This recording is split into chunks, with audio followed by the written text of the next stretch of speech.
You see, the question arises only in relationship with becoming. And enlightenment is also becoming, you see. So I would go one step further and say that the human mind, if I may use that word, quote and unquote, is interested only in sensual activity. You know, the living organism or the human body, or whatever you want to call it, is only responding to the stimuli. It is not interested in pleasure at all. See, the moment you use thought to experience anything in terms of pleasure, it becomes a pain for this body. You see, the human body is not interested in pleasure of any kind. It is only interested in maintaining the sensitivity of the nervous system and the sensitivity of the functioning of the body. So the moment you say a particular sensation is a pleasurable sensation, the demand to make it last longer goes with it. So then the demand to make the pleasure last longer turns what we call pleasure into pain, and that's a painful sensation to the body. The body is trying to be rid of that pleasurable sensation, and what we are stuck with is pain. We have introduced the degree into that what is called pleasure, you see, because the thought is always interested in more and more of something and less of the other. I am not saying anything against pleasure. See, the moment you use thought as an instrument to have pleasure, we have there created a problem. So since this demand for permanent happiness is something which cannot be achieved through anything, any thinking that is open to us, we have projected and created what is called enlightenment, God, self-realization, call it by whatever name you like. So that is the ultimate pleasure. There are stories out of India, you've probably heard, of great saints who are supposedly in states of perpetual sexual orgasm. That is what these gurus are selling in the marketplace today. You see, even sex is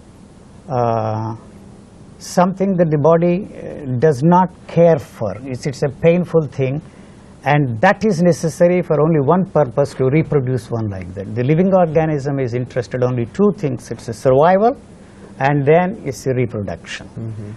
So when once the thought is involved in turning sex into pleasure, we have created a problem. It is the same thought that makes you feel that, you see, the pleasure, you see, can be extended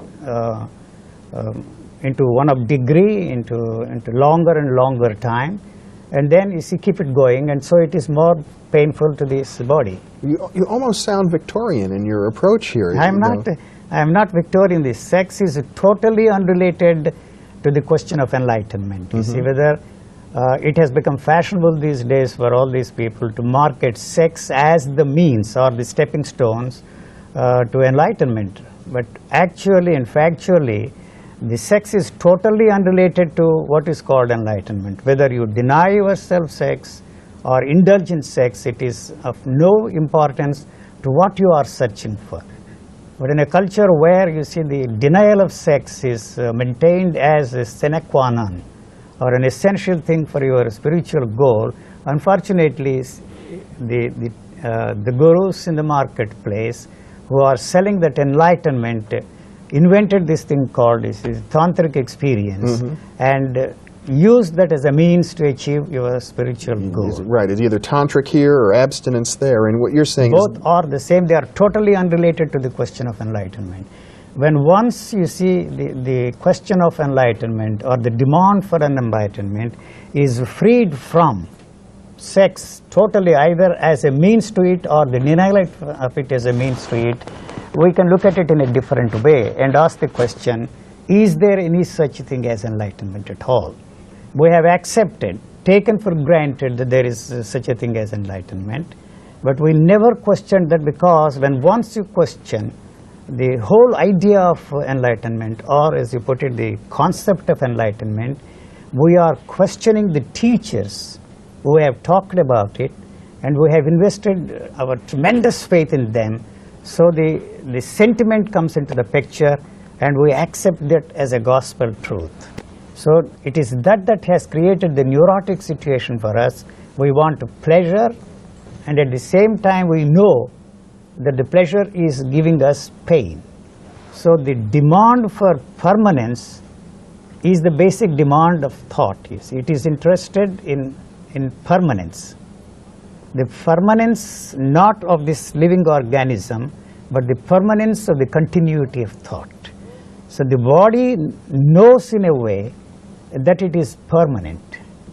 So it is not interested in the idea that this is coming to an end one day, you see. So the one that is involved in this pleasure movement is the one that is asking the question, what will happen to this living organism when it dies? You see, for the body, there is no such thing as death at all. Can you experience your body while you are living now? You see, if one wants to know anything about death, he has to find out what is it that is there now and not wait until what we call the death takes place. So do you have any way of experiencing the fact that you are alive today? I say no. Oh. You see, the doctor comes and examines you and tells you that this is your blood pressure, this is the temperature for your body. So you are trying to use that knowledge and experience what you call a living being. Without knowledge, you have no way of experiencing anything at all. And when once you experience, that experience strengthens and fortifies the knowledge. So this vicious circle goes on and on and on and on, and that structure has no way of breaking through that, you see, vicious circle. So we accept that knowledge is necessary for us to experience, and the experience strengthens the knowledge. So do we really want, you see, to find out or demand the way out of it, you see? Yes. How is there a way out? There is no way out, because the question is posed by the thought, and by asking this question, the thought knows that it has no answer. So that is the only way it can maintain its continuity. You see, the thought has invented time. The thought has invented what is called space. The moment the thought is born, the time is there. So it is that has invented what is called, say, the timeless, and pursuing that timeless, and it knows that it has no way of putting itself in a timeless state, because the thought has to be absent in a so-called timeless state. It is an invention of the time to perpetuate itself within the field of time.